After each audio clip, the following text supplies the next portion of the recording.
Hello, good morning. Hello, hello. I think Bianca is already here. Hi, Bianca. Let me get things in order. We are on a couple of minutes early, but you know how I roll. um, oh my goodness. Uh, what do I say?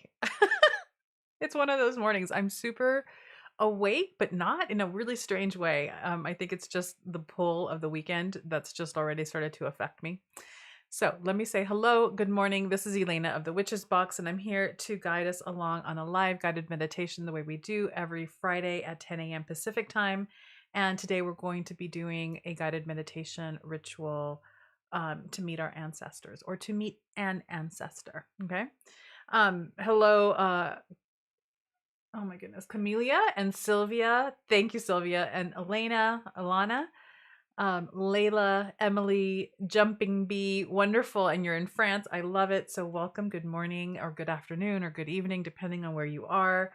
Um, we're like at the precipice of, for many people, a pretty big weekend. I know that Halloween is a thing. Samhain is a thing, Day of the Dead, All Saints Day, All Souls Day. We have quite a few back to back to back celebrations coming. And for a lot of us, I think that that's probably already started. Um, I'm having a hard time being fully here. I think that part of me is already kind of trancing out. I've been preparing for my own personal ritual, and um, I've had this ongoing drum beat soundtrack in the back of my head just kind of pulling me in, which is really quite delicious and amazing, but not practical when it comes to having to show up and do things in the world. So I'm already sort of in ritual space. So we'll see how that goes when I guide you all through this. Um, Wonderful, wonderful. I love it. Camilla, have you been here before? I feel like that name is new. Camilla 6. Hello, welcome. And if you're new here, wonderful, welcome. All right, I'm going to give it another minute or so, but let's talk a little bit about well, let me start with a super mundane and then work my way in. In terms of announcements, um those of you who are subscribed to the book subscription, books went out 2 days ago. They are going to be slow because that's just the way life is right now. But they should hopefully get there by the end of the first week of November, even though they went out 2 days ago. Shipping is just what it is. The other announcement is that for those of you who are subscribed to the Witches Box, again, those are going to go out late. Probably, hopefully by the end of next week, but maybe not until the second week of November, because the port of Los Angeles and shipments are massively delayed, and we are waiting for some stuff. So there's that. The other announcement is that the Dark Moon Ritual modules and the New Moon Ritual modules for our Moon Ritual Coven will be live and on the website by this evening, so that you have both in your hands to prepare for both the Dark Moon work and the New Moon work that we're going to be having next week. For those of you who don't know what the Moon Ritual Coven is, I would highly recommend that you check it out. Hopefully, Emily, do you mind sticking a link to that in the chat for everybody?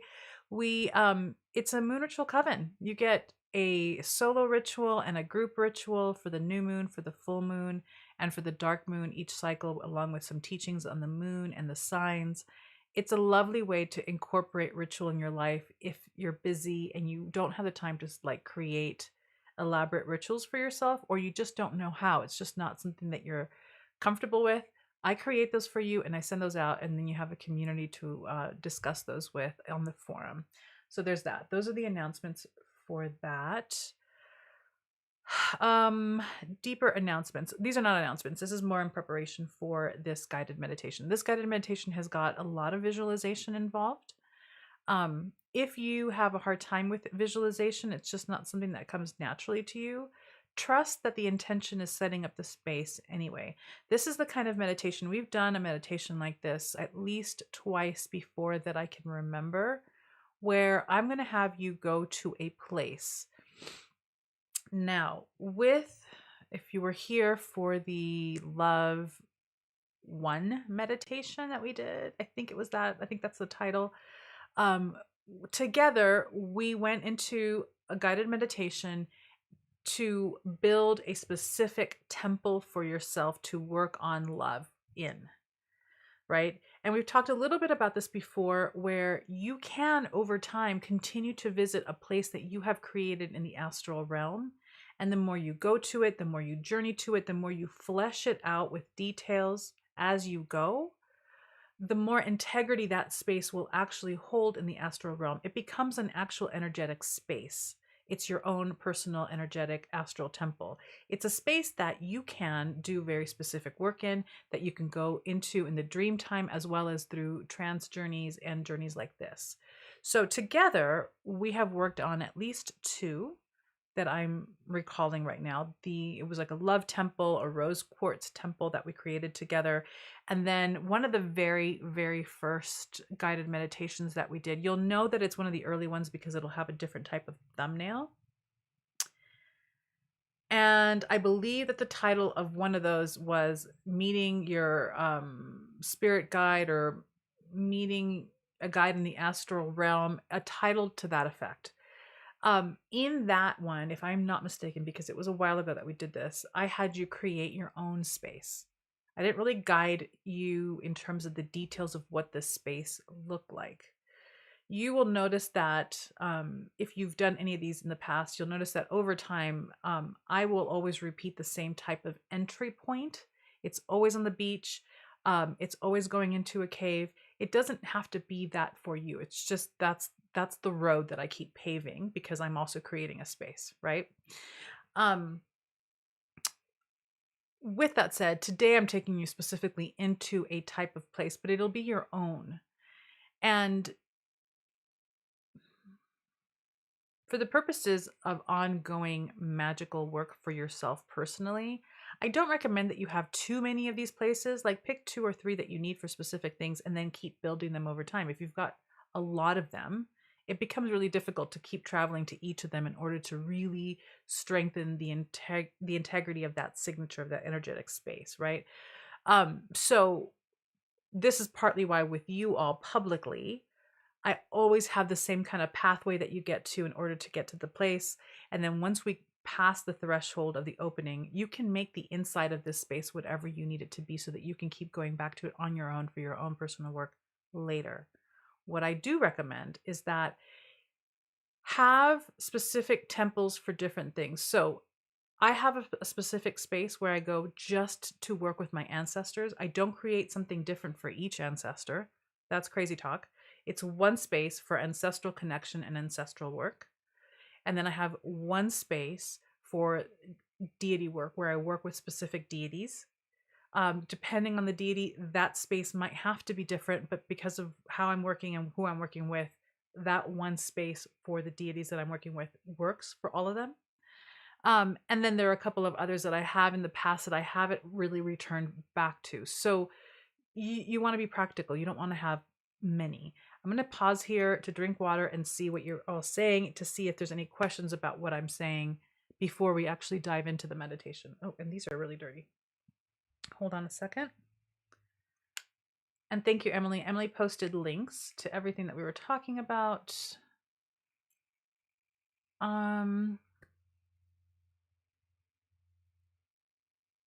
you offer the moon rituals to people, excuse me, not subbed to the box? Jumping beat, the moon rituals are a whole separate thing beyond the box. So you can be subscribed to the moon rituals, or to the box, or to the books, or all three if you want. So the moon ritual coven is its own separate thing. It's not attached to either one of the boxes that we have. Okay, great. And Emily answered that. Wonderful. And Emily posted the link to the love meditation ritual, guided meditation. Perfect. Thank you. Okay, so I'm going to give it another minute, but I'm going to assume that makes sense, what I've just shared in terms of creating an astral space that you can work in. Today we're going to be going to a very specific place, but what you do with the inside is yours, and you can take this and then keep working with it later. So for those who have challenges around visualization, because this is a high visualization meditation, Trust that you are walking through the pathway. Trust that the beach is what I say it is. Trust that you're in a space, in an internal temple that is yours, where you're going to be meeting someone, even if it's hard to really flesh out the visual. Okay. This is definitely one that you want to have a journal for. And if you can, I would turn off all the lights in your space. Even if you wanted to, you can dim your computer screen, because you want to go in. We're going to go on a deeper journey here. This is great too, because we're about to approach Samhain in the northern hemisphere, but also you are about to approach Beltane in the southern hemisphere, and the veils are thin. The veils are thin, so this is a great time to reach out if you've never worked with an ancestor before. And I say this in the meditation, but I want to say this now. You are sovereign in all your relationships. So we have this tendency to be like, whatever the ancestors say, I'm at the mercy of our ancestors. We're not. We're not at the mercy of anything. We engage in a relationship as equals. And so you can say, when we're setting that space up for ourselves, the only thing that's allowed in are things that are healthful, that are healed, that can be a powerful ally in healing my ancestral line. You can set parameters for yourself. You can set demands. Those are okay. Now, don't set demands in a way that's kind of assholery, assholey. I don't know. With respect, right? But the way that you would set parameters in any type of relationship, where it's like, listen, when you say you're going to be somewhere, I expect you to be there. Like, we set boundaries with people and let people know how we want to be treated. You can do the same thing with your ancestors. You can do the same thing with deities. Okay. So know that we're doing that. The other thing that I'm doing specifically in this guided meditation is that rather than say any ancestor that wants to come up, I never do that. Don't ever do an open-ended, whoever wants to show, don't do that, because it's irresponsible and it can be dangerous. Anybody who wants to show can show. And the more spiritual work that we do, the more shiny we become, the more magnetic we become in the astral field. And things want to be around us, and they may be mischievous, they may be malevolent. You don't know, right? So you always want to be very specific about what you're opening a door for. So for the purposes of this, we are reaching far, far back and asking for the oldest and the furthest back ancestor to come through. Okay. You might get a complete visual of a person. You might get a word. You might hear it. You might see it. You might feel it. You might not feel or see it, but something may shift around you. You don't know how you're going to get this information. So be on the alert, because it may come through in a variety of ways that don't feel obvious. That doesn't mean that it didn't work. That just means that you haven't fine-tuned into the frequency yet. But this is the opening. And this is an opening that you can come back to again and again and again to establish the relationship. And that's the intention of this meditation. Okay, I have said a lot of things. I'm going to take more water. And any questions, anything, ask now, because we're going to go into it. I've been talking for a long time. And is there anything else that I want to say?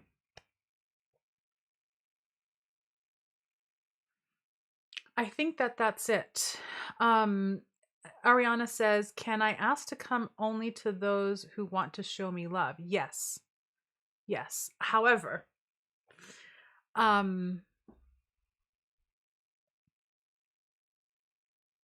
me think about that really quick.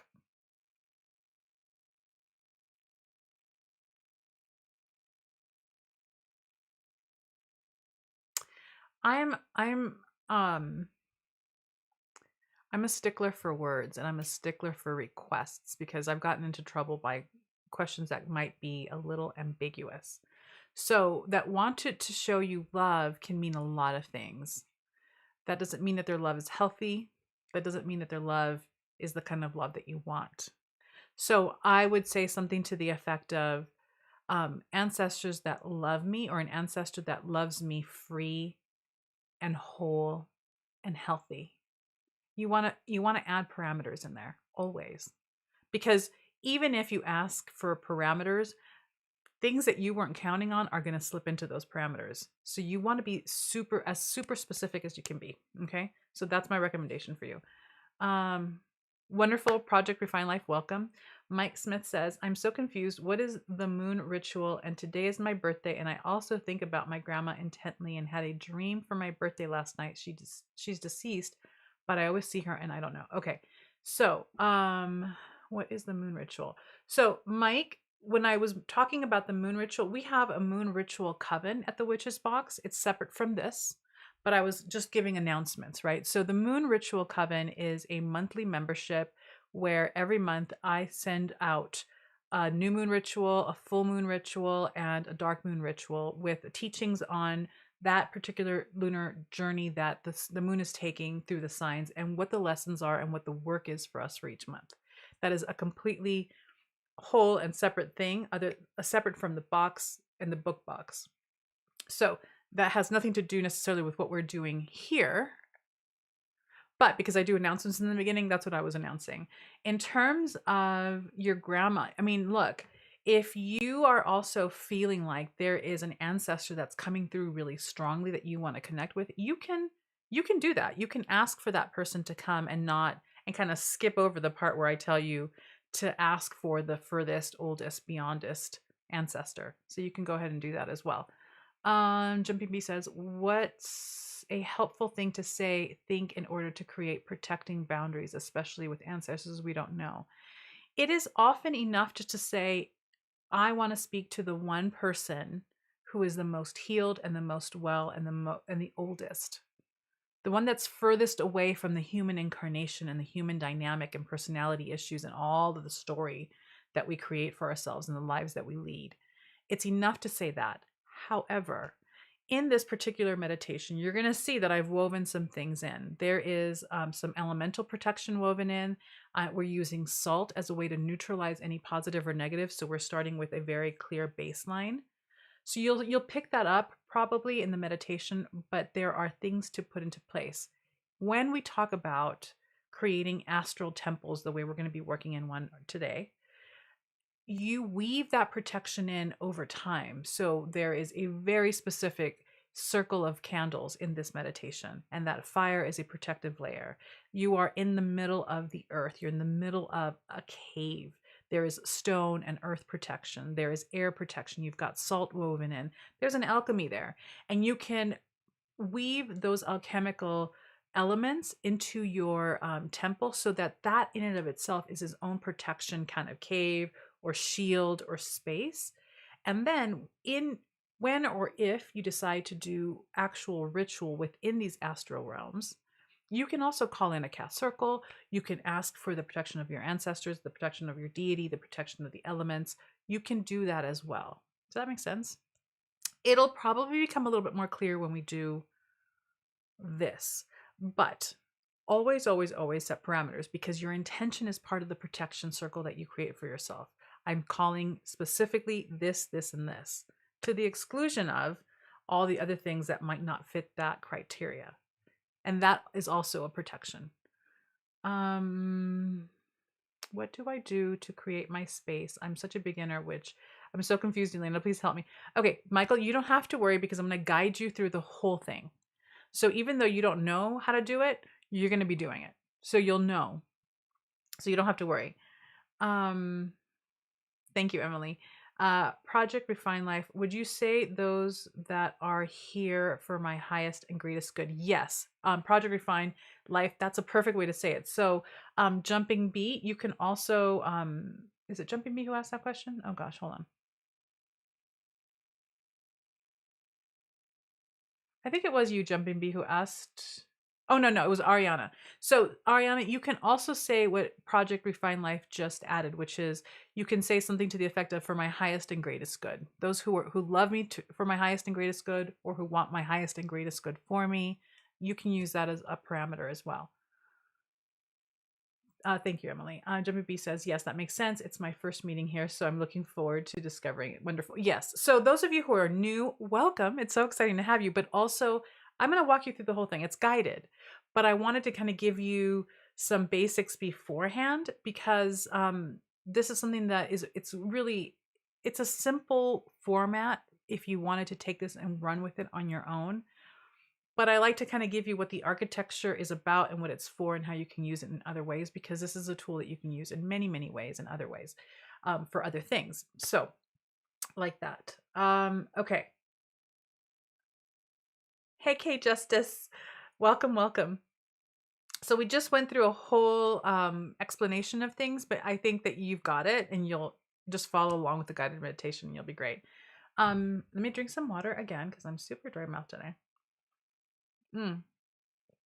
Um, I think that that's it. That's all I want to say. Like I said, if you've joined a little later, this is one where if you can turn off the lights in your room, if you can dim the lights of your computer screen, that would be great too, because you want to kind of cocoon in. I've got my candle here. If you've got candles, we can light them together to mark the transition between all of this chatter and shifting into our more ritual space, our more ritual seat. Okay. We got this here. And yes, I use these.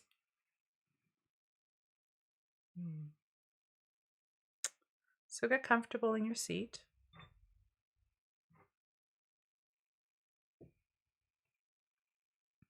For this meditation, you can sit up straight or you can also lay down. Although I tend to recommend sitting upright in a comfortable but still meditative position. That could be with crossed legs or with your feet on the ground and your hands on your thighs. But you want to be comfortable.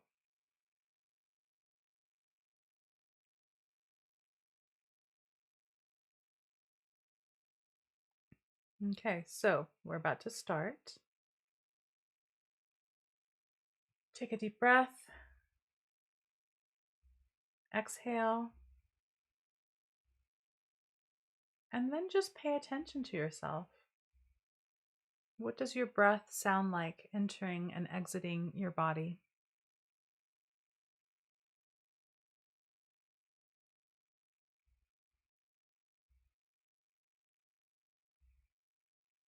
And what sensations does your breathing cause for your body? Check in with your chest, your lungs. How does it feel when you inhale and exhale?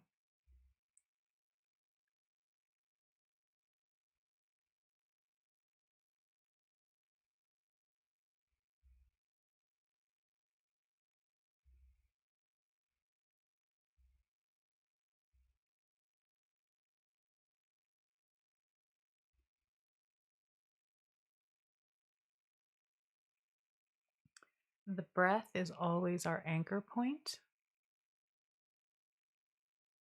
So always come back to checking in with what it sounds like and what it feels like.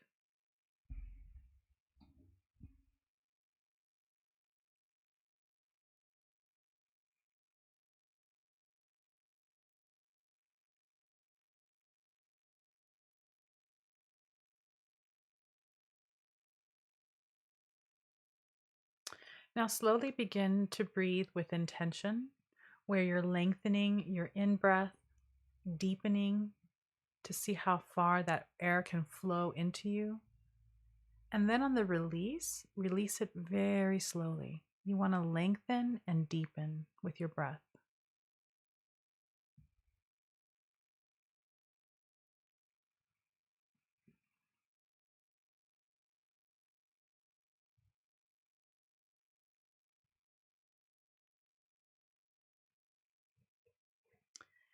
Each time that you inhale slowly and deeply, I want you to savor that air. There's an abundance of air that you're bringing in and exhaling, and it never ends. It's always there for you.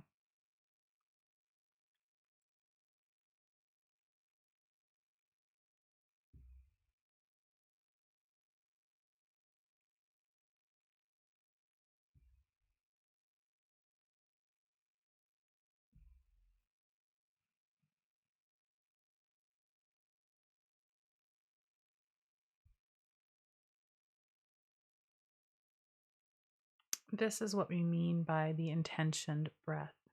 You are lengthening and deepening each and every inhale and exhale.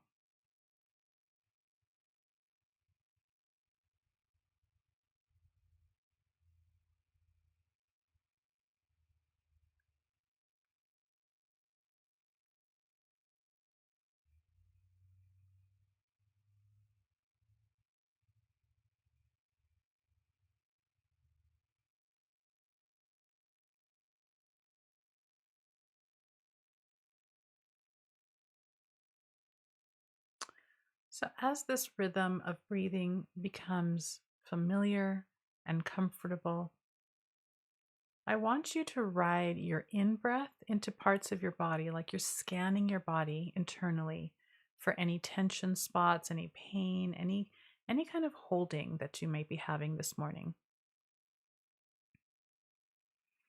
And when you find those tension spots, it could be a shoulder, your jaw, maybe your hands are clenched, lower back, anything. Direct your next in breath to that part of your body. And then when you exhale from this part of your body, release as much of that tension as you can. And it's both energetic through the breath, but it's also physical, where if you feel like it's tight, try to let it go a little bit or as much as you can. Take some time to scan your body this way and use your breath as a tool for release.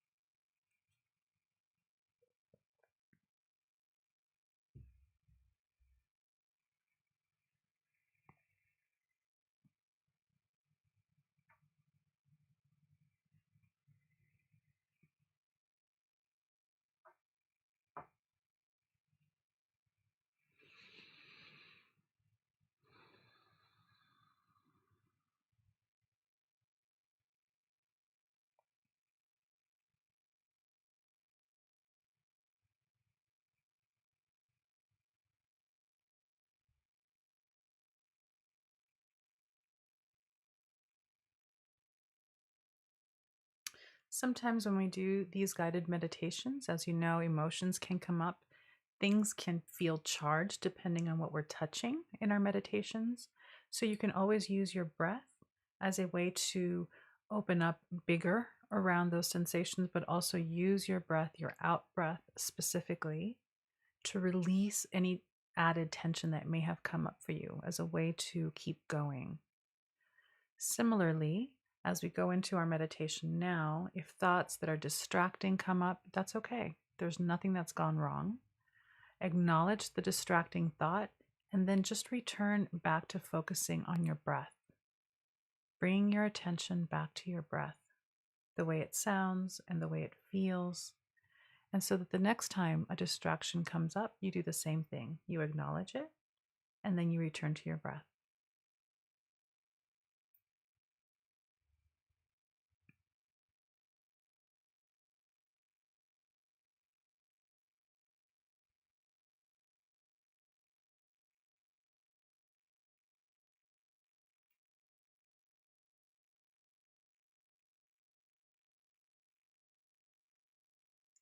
So I want you to let your breath, now that it's a stable, consistent breath, let it begin to fall back a little bit in your awareness, like a falling off or a far off anchor that you've cast while wandering away from it and from the space that you're sitting in right now.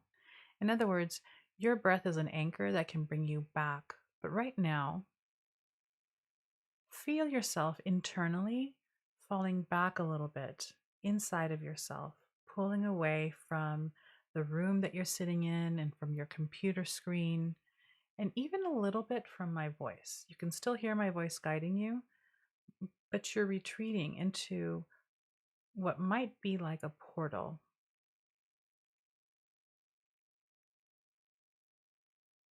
So slowly you're going to withdraw more and more into the vast space within you, as if you're being pulled through a deep, dark portal.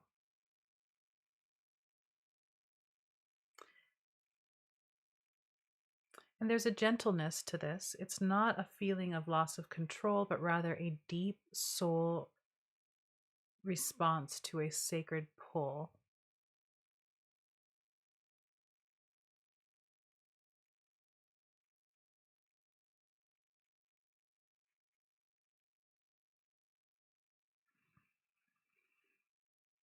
Deeper into this deeper into this comforting and dark space you retreat into until you begin to note a dim, dusky light that starts to surround you. Like within you, you've traveled through a portal and you find yourself in a dimly lit space with sounds of a distant beach and its waves that begin to come into your awareness, and that sound becomes its own magnetic pull. The sounds of waves in the distance are luring you deeper and deeper into until you feel your bare feet firmly planted on wet, soft sand.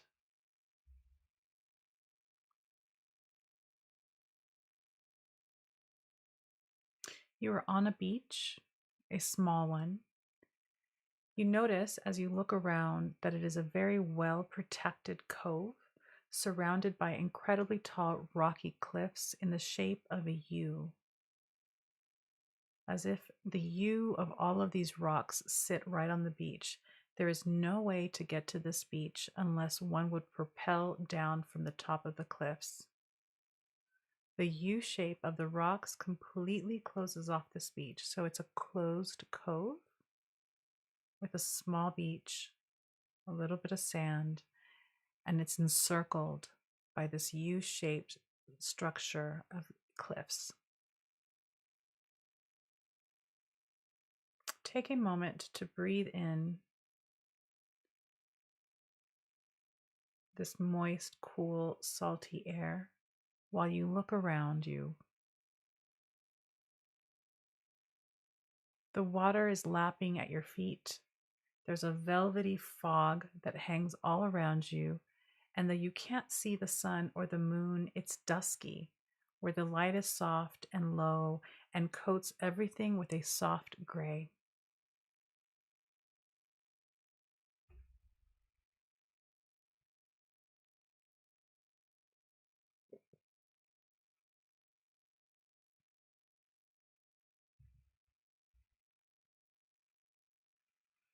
Again, take a moment to really breathe in the moist, cool, salty air. Let this breathing be a ritual cleansing for you. As the salt enters your body, it neutralizes any emotional or energetic charge that you might be holding or carrying right now. Every time you inhale and exhale this salty air, it's a ritual of cleansing.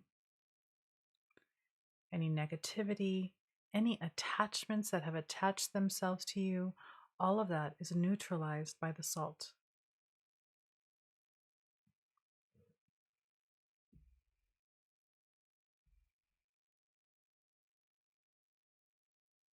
Trust that anything that has been given to you that could be of harm is also neutralized by the salt around you and in the air that you are breathing.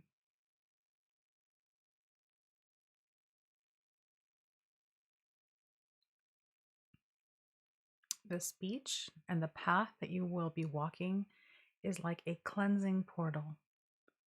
Nothing gets past this that is harmful.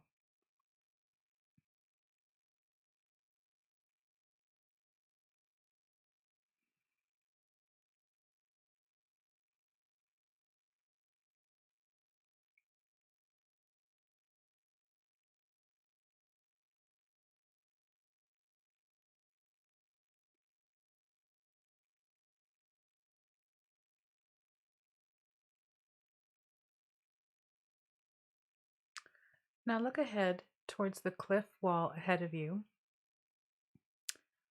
the one that comes off the beach and on one side, and notice that there seems to be two torches on either side of what might be an entrance to a cave.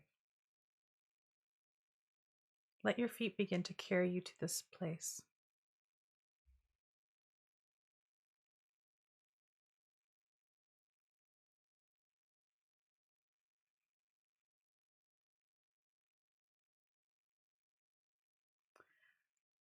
Once you arrive, feel the cool, damp air from within caress your face. Your feet can feel that you are standing on rock now, and you step inside. The opening leads to what looks like a long pathway. There are dim torches all along that pathway, and inside you go, walking slowly, hearing the occasional drop of water hit the wet, smooth stone surface that you're walking on. It's wet and cool and fairly dark, despite the torches, but you feel safe and you feel a sense of familiarity. Like this is your place. You belong here, even though you may not have ever remembered being there before. Deeper and deeper you go along this path until you find yourself in a large, round cave.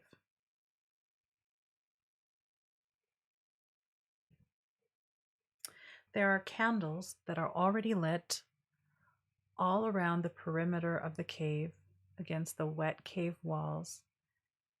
And there are dry, lush sheepskin rugs that cover the floor in the center of the space. There's a lot happening here. You're in a wet cave. It's dimly lit by candles, but somehow the floor and the central space of this cave is warm and dry, and you're able to take your bare feet onto this beautifully soft sheepskin rug that covers the main circle of the space. Take yourself to the center and sit down in an open, meditative posture.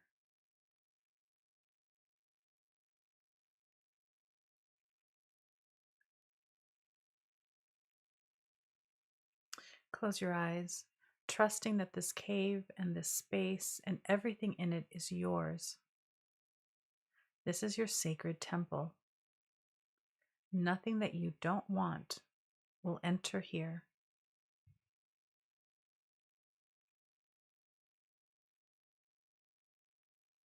Here you are protected by the elements, you are protected by intention, and by the spirit of the space. Because when you pay attention enough to where you're sitting and the way the space feels, it's almost as if, it's not actually almost as if, it is as if it is a living, breathing entity all its own. This space is vibrant with life and with magic. It's a spirit and a space all at once, and it serves as a protector as well.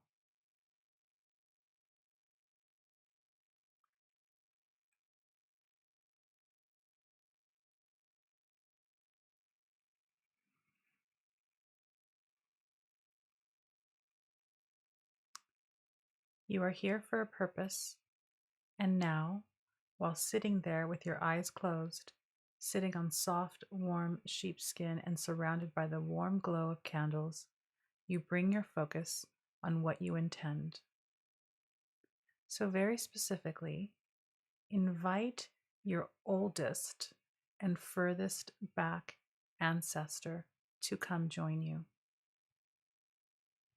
You can take time here to create an invocation of your own and invite, honor, and open to a visitation.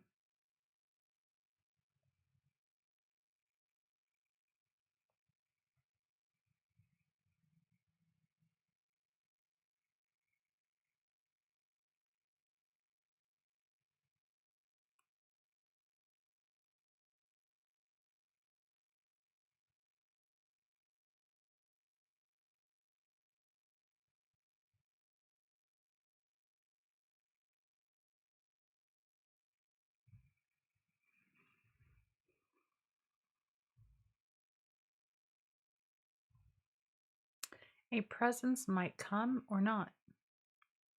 Allow for space while you breathe and continue to open to the intention and the invitation.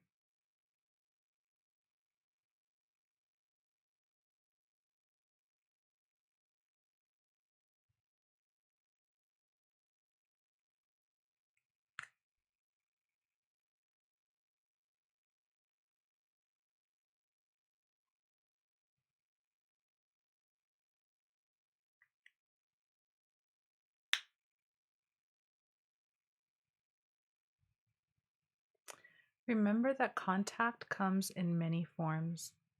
Be attentive to sensations, sounds, memories, or images that might come up but not necessarily be obvious.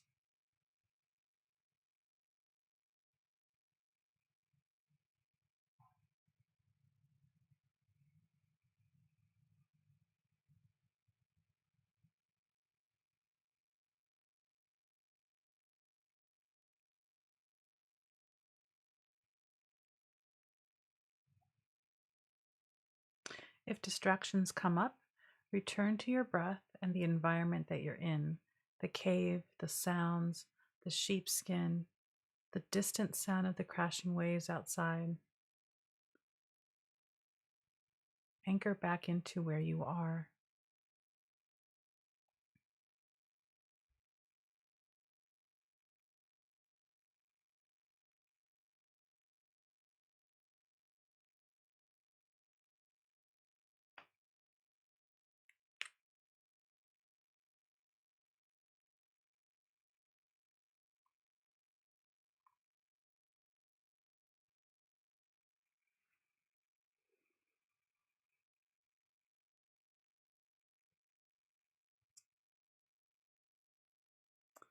Now, whether or not someone has shown up, continue with your invitation by stating why you want to meet.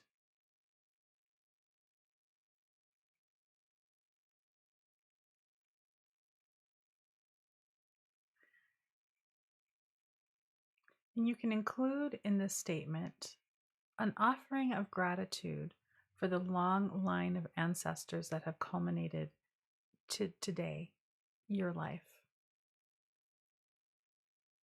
Why does the connection matter? Why would you want to meet?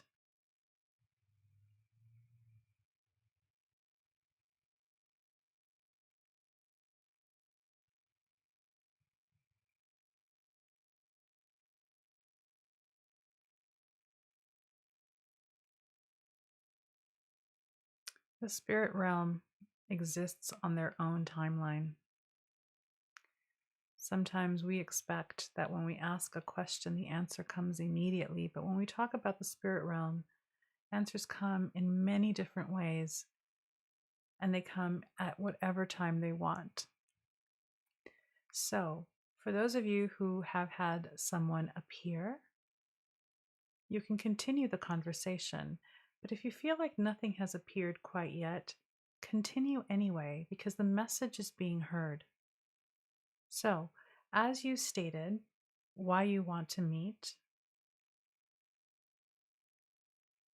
I want you to now, all of you, very specifically ask for the kind of contact and relationship you would like to have with this ancestor.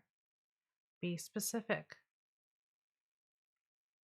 Ask for what you want, for how you'd like to contact and how you'd like the contact to go. Ask for the type of help and healing you'd like to work on with them. The wisdom that you would like to have to receive and to share, because it's a two-way relationship.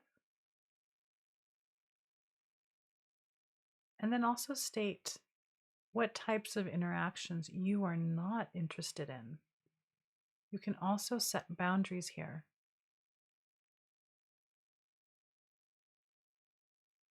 Be specific.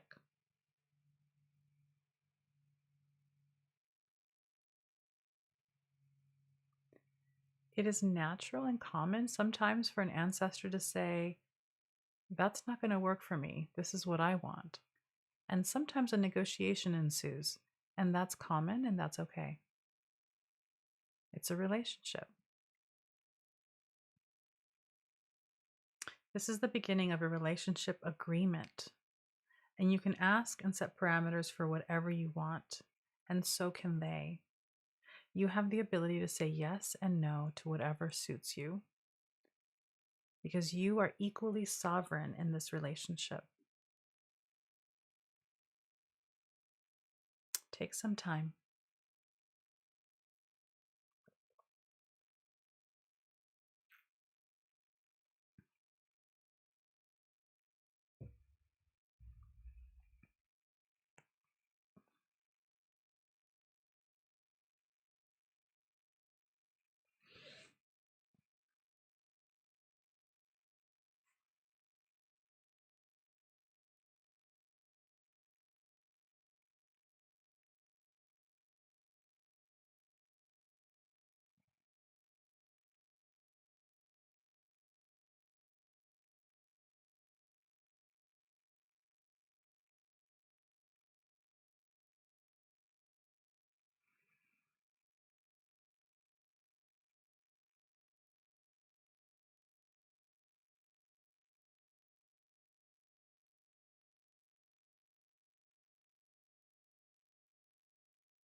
You can also have a conversation, if it makes sense to have that conversation now, about what you might want to work on first.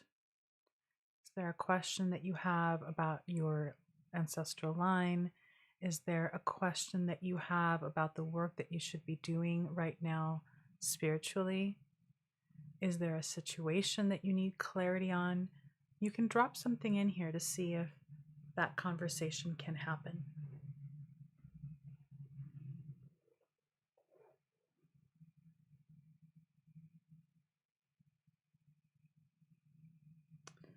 Again, if the answer doesn't come immediately and if you feel like something has not shown up yet, still ask the question because you're opening up a space for that answer to come into. And that answer may come in your dream time later on tonight. It may come through circumstances and divination later. It may have already come, but you didn't know how to interpret it, but the answers come later. So keep the conversation going on your side, even if you feel like you're not sure you're getting a response or that anyone has shown up.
When the conversation is complete, bow in gratitude to your ancestor and bid them farewell, even if nothing concrete has showed up for you this time.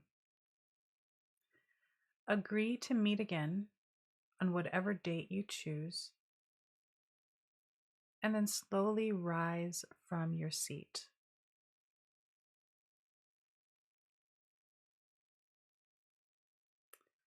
Taking in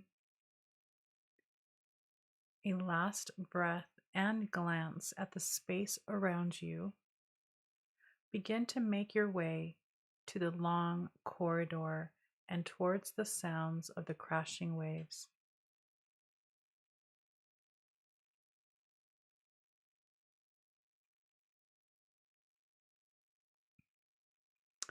All along this path, take with you the sensation of being in your sacred temple, open and willing to meet your furthest and oldest ancestor.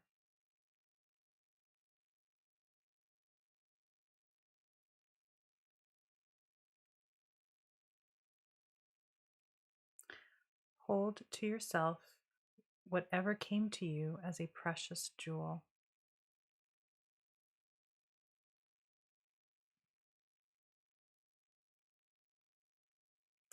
When you emerge from the pathway out onto the beach, note that now there is a full moon that has risen and is high in the sky.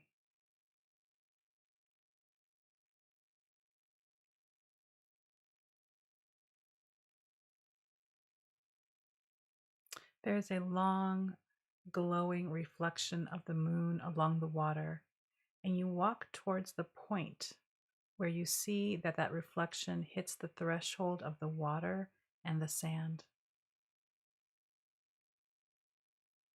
Walk to that and then stand there gazing at the moon while anchoring back into your breath and the sound it makes entering and leaving your body.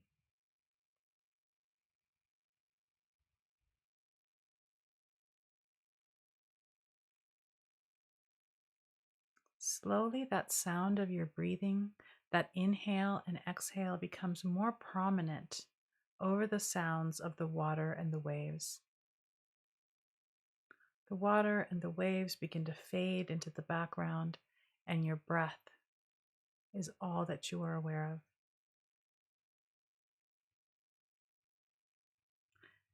Until slowly you become more aware again of the seat that you are on right now and the room that you are in. And that beach and that cool, crisp, salty air are gone.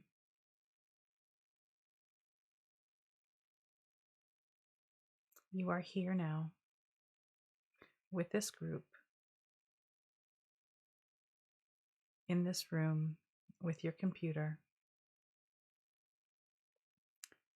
When you are ready, open your eyes and write down anything that you want to remember from your journey.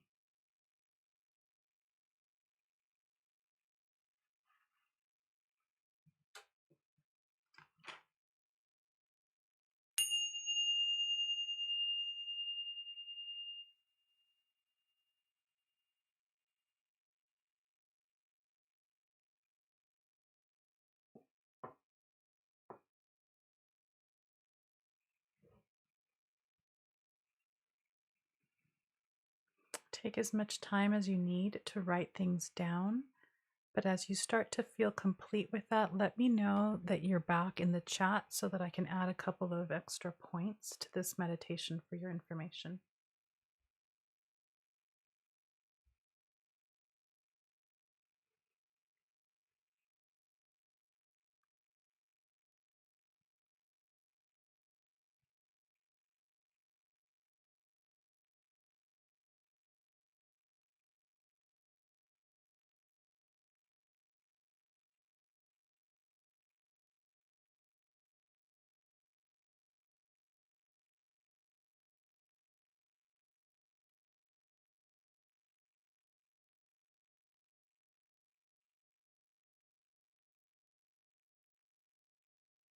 Oh, that's beautiful, Sylvia.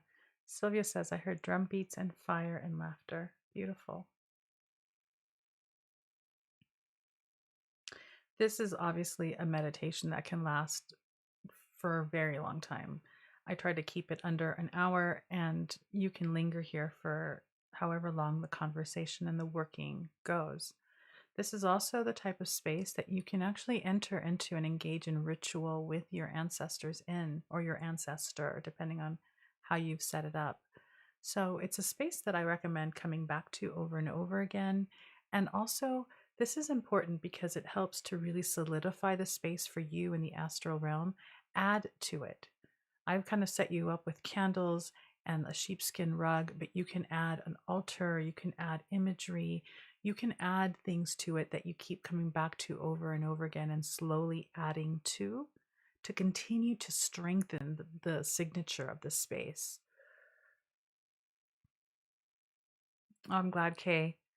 Wonderful. I saw figures but can't see their real faces. So, Ariana, that is common. That's normal. Also, I should have said this before, but I didn't want to I don't know, precondition what what your expectations were. But when you reach that far back in your ancestral line, um, it's almost like working with very pre-verbal entities. They are verbal, of course, and they would have been verbal in their lives, but now you're talking about um, a spirit that is so old, that is so ancient, that it's almost just an echo. That doesn't mean that it's any less strong.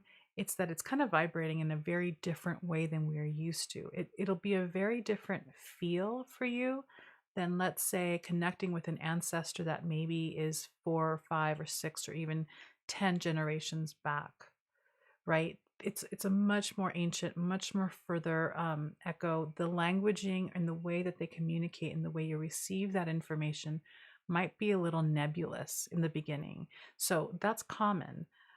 We've talked about this before, that we all have our own particular type of language of receiving, right? So it may be that you have sensations and you don't have words and you don't hear it. It may be that you don't see a face, but you sense that there's someone there.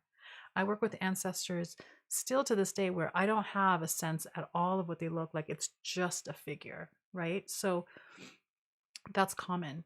And we have to be okay with that. We have to be okay with the way they show up because we often have these preconceived notions about I'm going to know their names and their dates and their histories and their faces, and you may not, right? Because the way you're receiving the information is both uniquely about how you best receive, but it also will become a product of your unique communication with that particular ancestor. And the way you engage in communication with one ancestor might be different than the way you engage in communication with another. So, this is where the journaling comes in and is really vital because you can begin to write down, like, I had this experience and this is how I received information, or I didn't see or feel anything or anyone at all, but I remember getting really cold and having chills, or I remember having a warm sensation, or I remember feeling really sentimental. Like that's information and that's communication. Those things are super, super important to note down because over time, the more you go to this place, the more you engage in this kind of work, and the more you start to journal every single experience, even if it feels like it's super mundane, like it doesn't really make sense to the thing, write it all down because over time you're going to see the pattern. You're going to see that every time I try to engage with this particular ancestor, or I ask for this particular ancestor who I think never shows up, these three things always happen. That's super important information because it begins to show you how many levels we're communicating on. And it helps us start to train into that particular language so we can learn that language and then communicate more effectively. Okay, I'm going to stop. I'm going to read and I'm going to drink. So give me a second.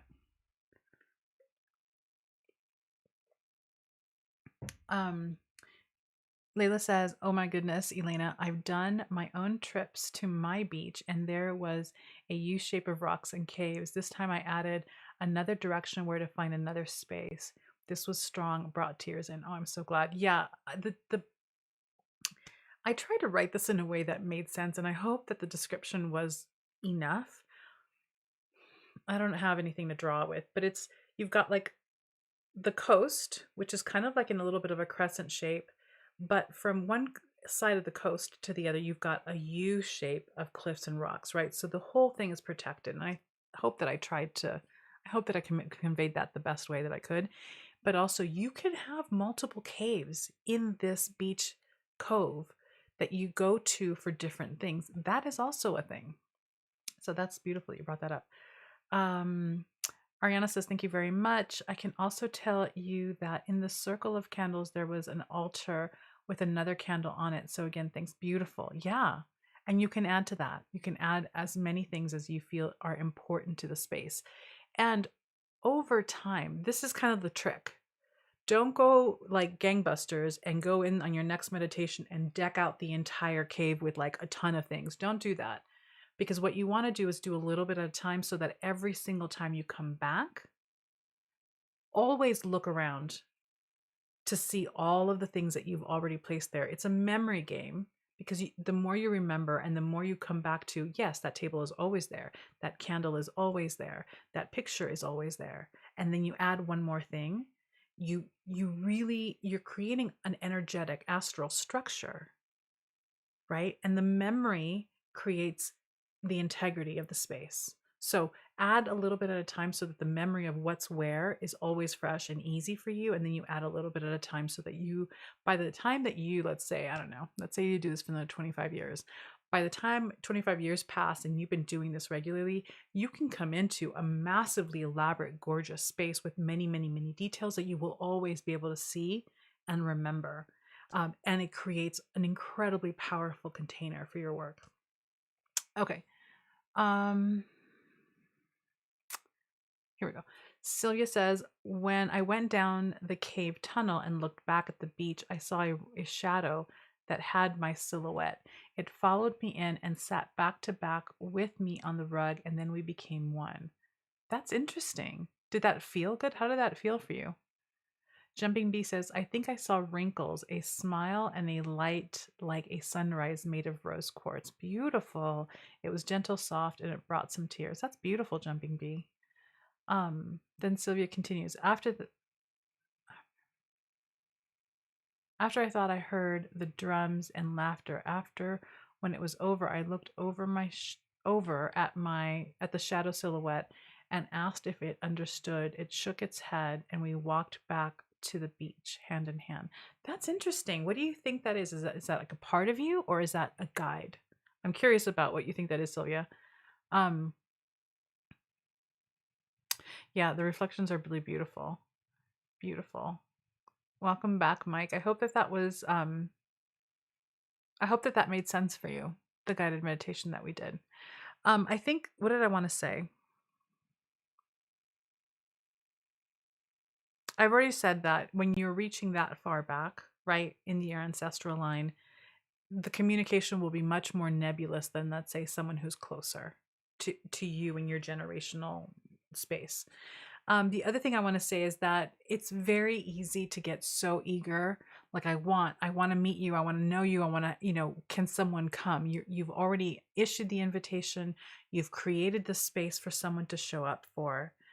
And then you're like, nothing showed up. What am I doing wrong? Right? That can happen. Um,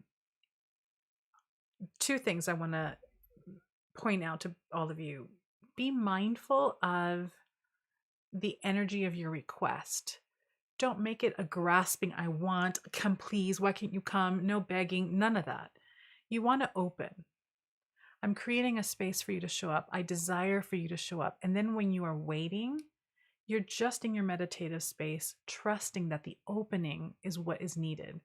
And again, it might come immediately, it may not come until later. You may have a complete visitation tonight when you're having your dreams. So the timing doesn't indicate whether you have succeeded or not, but the opening does. If you open, they will come. Like, right? If you build it, they will come. That's true of everything. That's true of money. That's true of love. That's true of contact with your ancestors. So, what you're really doing is creating an opening, and that is a magnetic. That's the invitation. That's the pull for them. But if you become impatient and you're feeling like, I've already asked, like, why aren't you here? And come on, I really want this. And I'm sure that everybody else is doing it. Why can't I get it? When you go into that story, that's a complete shut door. It's a blockage to everything. Yours is just to be the host. You're opening it up and you're putting out the invitation. And chances are they will come. Hi. The chances are high. It's just that we're not used to communicating beyond the veil. We're not used to communicating with entities or spirits or the dead. And the language is different. So I squeezed it in. I wove it into the meditation in various parts where if something feels like, if it felt like nothing showed up, still continue with the conversation, still continue with the request, still continue with the sharing, because it's being received. It's just that the timings haven't synchronized yet. Does that make sense? Okay. And Sylvia says, I think it was a metaphor of I'm never alone. At least that's my initial thought, because only after we became one, the laughter and the drums were heard. That's beautiful. Thank you for sharing that. That's beautiful. Oh, I love that. I just got chills. Mike says, I saw a circle all hooded black and one towering person, extra layer of people or persons hovering in the air. I saw mouths moving, promising. I promise to work with them. Also to achieve everything I can here. Beautiful. Beautiful. You can, all of you, this is for everybody. You can do so many things here. You can say, I'm open to everyone showing up.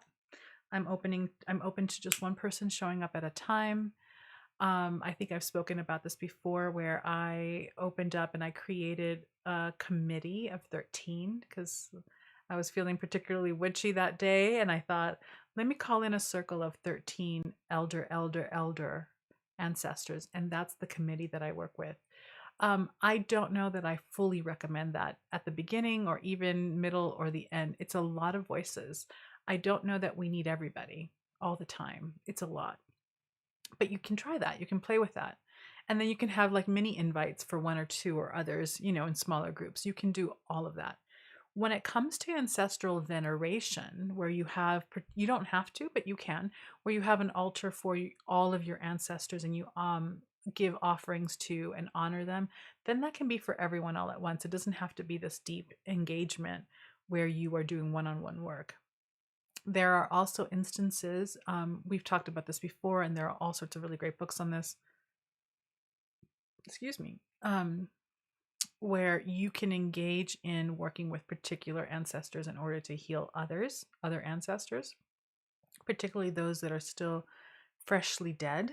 Not freshly, I guess that's kind of a weird way to say it, but recently dead. And by recently dead, I would say at least 2 generations back is recent. Oftentimes, it takes a while for all of us to kind of shake free of our human dysfunction and dynamic, right? And sometimes it takes longer. So there is work that you can do where you engage with the older, more well ancestors to help heal those that are not. You don't have to engage in that work, but you can.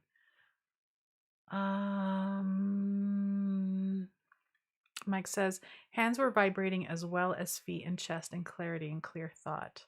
Cold hands, but a way to find out how to achieve life's goals through meditation. I shed tears and kept eyes closed and separated my body physically, spiritually, and metaphorically on all aspects in the cave. Beautiful. This can be a really rich place to work, for sure. There's a lot that can be done here. And we are right at the time of the year where it's really, it's just very supportive to be doing this work around this time of the year on both sides or both ends of the planet, right? Because we're about to approach Samhain, but also in the Southern Hemisphere, we're about to approach Beltane, which the veil is just thin everywhere at this time. It's a beautiful time. All right, my loves, any other questions or sharing? I definitely encourage you to do some version of this weekend if you have time. I know a lot of you have a lot of gorgeous things planned. But definitely if you wanted to carve some time aside in the dead middle of the night on Samhain, between Samhain and All Saints Day, this would be beautiful work to do. And fairly simple. You don't need a lot of bells and whistles because your cave holds that for you, which is lovely. Other than that, announcements. Today's Friday. So next Tuesday here, we do our oracle reading for the week and our live witchcraft chat. So that's Tuesday at 1:00 Pacific time. I think that Emily already has a placeholder for that here on our YouTube page. So you can click on that to set the reminder so it can remind you when it's ready or when it goes live. And then the other thing that we have going on that ends in a couple of days is that we have a book giveaway going on. You can also see that on our homepage of our YouTube account. Is that what it's called? A homepage? It's like our main page where you see all the videos. And let's see, Jumping Bee says, thank you so much for this moment. It was truly special and emotional. I'm glad. We all love the emotional here. Oh, the tears keep flowing. Yeah, I mean, there's so much. This is the beauty of it. I feel this is something I'm exploring. So it's not a teaching as much as it is me sharing my own personal work right now. I'm really beginning to pick up on, at least for me, that we talk about your life right now. You've come into this particular life with maybe particular lessons to learn in this life. And that maybe if you believe in reincarnation, when you come back the next life, there may be other things that you're really there to work through in that particular lifetime. I'm kind of toying with and learning that there is also that kind of mission and purpose to an ancestral line. And so my personal work with my oldest furthest back is what is if we can distill it, what is the purpose, the magic, the thing for this particular ancestral line? What is that?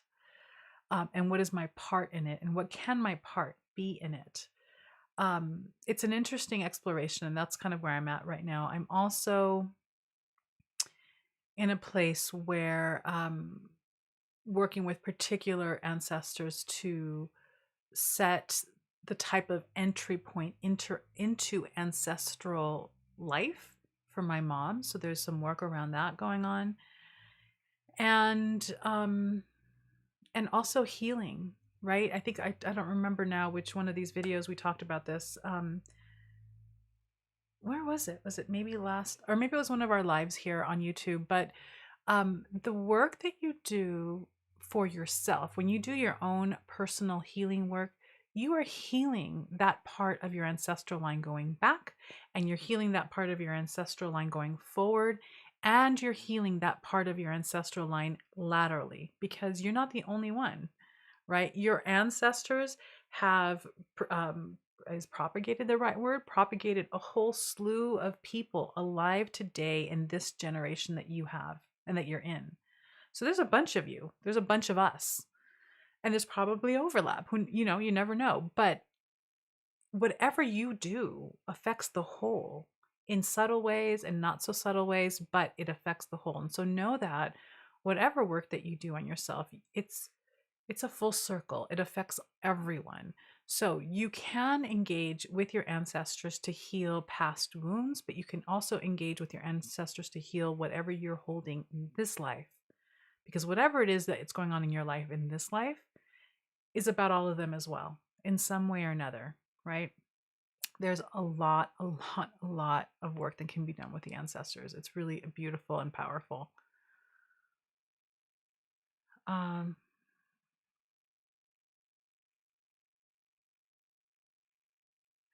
Mike says, I smelled the salt water and dryness of the cave. It's so inspiring. Yes. Oh, good. Thank you, Emily. Emily posted a link to the Oracle reading and the Witchcraft Q&A. To all of you. Okay. I think that's it. It's beautiful. Have a wonderful, potent, magical weekend. See you on Tuesday. I think that, okay, wait, quickly though. Every time I do this, I need to please hold me accountable. I mean, I don't know if I want you to hold me accountable because I don't think I do, but I need to just come to these things with my little list of what the announcements are, because 2 more just came to mind and now they're gone. Oh, okay. The first announcement, it's a little cryptic, but for those of you who are subscribed to the newsletter, you have received, I think, 2 newsletters this week in the last couple of days. You want to open those and read those, because the thing that I'm talking about that I'm not talking about ends today. So you want to check those emails, and if we don't see them, check your spam folder. If you're not subscribed to the newsletter, you should be, because things happen there that don't happen on social media. So there's that. The other thing is that I may be sending out something on actual Samhain through the newsletter. So there's that. Just be on the lookout for that. And that's it. That's all I've got for announcements for now. Samhain blessings. Yes to everyone. May be just potently transformative and beautiful and fun. Have fun. Fun is important. So thank you all. Have a wonderful weekend, and I will see you next week.